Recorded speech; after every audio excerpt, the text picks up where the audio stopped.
Good Wednesday morning. This is the Great Basin Fire Potential Briefing. We'll take an immediate look at our impacts. We have, first off, thunderstorms today and tomorrow across Utah, maybe creeping into far northeastern Nevada. The further west you go, the drier they'll be. More of a mix of wet and dry, and then turning wet as you head towards eastern Utah.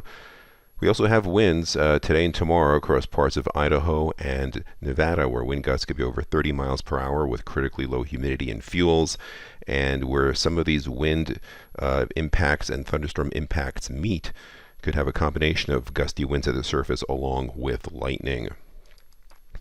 Speaking of lightning, over the past 24 hours on the right-hand side had significant lightning across southern Utah going into eastern Utah. You can see the track of the storms drier off to the north and west, although some lightning developed late yesterday across far southeastern Idaho. On the precipitation map on the left-hand side, you see amounts fairly light, just a little bit of heavier stuff across southern Utah, but overall precipitation less than 1/4 of an inch. In terms of Great Basin fire activity, new starts in the red circles, existing fires in the yellow, some more significant fires popping up across parts of Idaho, also along the Nevada-Utah border. We'll be on the lookout for more starts as lightning will continue to be in the forecast. Looking at precipitation in the past 7 days on the left-hand side, you can see other than one or two heavier amounts, precipitation has been fairly light across the region. That trend also has continued for the past 14 days, so a lot of our fuels have been really primed. And if we look at our ERC charts, you can see that areas in the red to dark red are 80th to as high as the 96th percentile, and where you see this area in purple, 97th percentile, critically dry, extremely dry, near record ERCs in some of those areas. However, where we've had some thunderstorm activity over the past 7 days with rain, across southern and eastern Utah, you can see those ERCs have really taken a nosedive down towards the 50th percentile or below. Also notice the fuels have become quite dry across Idaho as well, especially eastern Idaho and far northern areas. So have to keep an eye on that. A look at the satellite imagery. You can see high pressure over Oklahoma and the clockwise flows bringing up more subtropical moisture through the Four Corners area into eastern Utah, being prevented from heading further to the west by these strong southwest winds in association with low pressure off the Pacific Northwest. Also some hurricane activity off across the Pacific. We will see some of this moisture start creeping a little bit further to the west as we go through today, but especially tomorrow before the subtropical moisture gets cut off. So look at our significant fire potential for today. Again, looking for lightning to be the main concern across portions of Utah. Areas further to the east and south should have fairly wet conditions with the lightning, so we don't have a high-risk concern there. Areas further to the west, lightning should be more scattered or at some point towards the Nevada border, non-existent, so no significant concerns through there.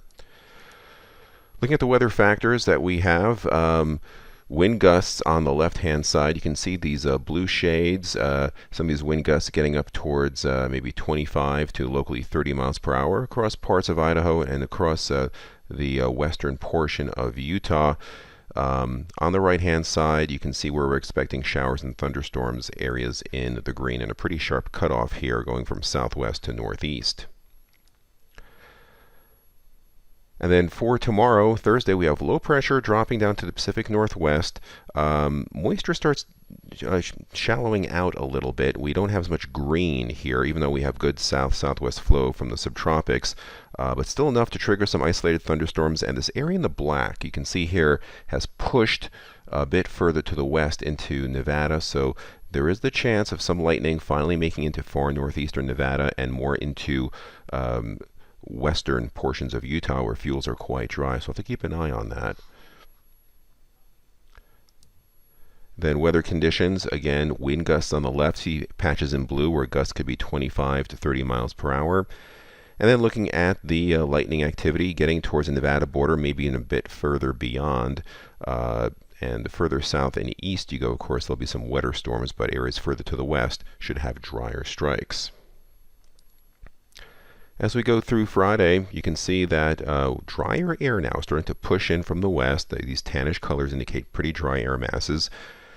On the right-hand side, we do have some wind concerns across southeastern Utah into parts of western Wyoming. So we have high risk issued for there. Still quite moist from the recent rains across eastern Utah. And on Friday, you can see those wind gusts across parts of eastern Idaho into Wyoming. The green to yellow indicates wind gusts of anywhere from 30 to maybe 35 miles per hour. And they had some recent lightning, especially as you get towards Wyoming. On the right-hand side, you can see where we're still seeing some isolated showers of thunderstorms still lingering across eastern Utah. Precipitation over the upcoming 3 days, you can see the heaviest across southeastern Utah, very minimal amounts as you head further north. Now, as we take a look further down the road, on Saturday, drier air starts pushing into the region. We expect an end to any thunderstorm activity. However, any holdovers in this drier atmosphere could be a concern, because if you look to the right, you can see that a lot more brown is starting to appear on the map, and we'll be watching some of these southern and eastern areas, and even up in Idaho, start drying out over the next couple of days. We'll see that as we go through Sunday, through Monday, and then Tuesday. You can see this on the left, the drier air mass continues to push on in. Very little change day to day in the upper level flow, but that'll take its toll on drying. And by Tuesday next week, most of our PSAs slide back into that critically dry category. Not much additional precipitation for the whole 7-day total. Most of this will be in the next 48 hours with the thunderstorms. And looking further down the road, 8 to 14 days out for week 2, you can see a signal of very, very warm temperatures. We'll just call it hot across Nevada and basically spreading across the entire Great Basin. Also dry, especially drying out again in Idaho. We'll have to watch that.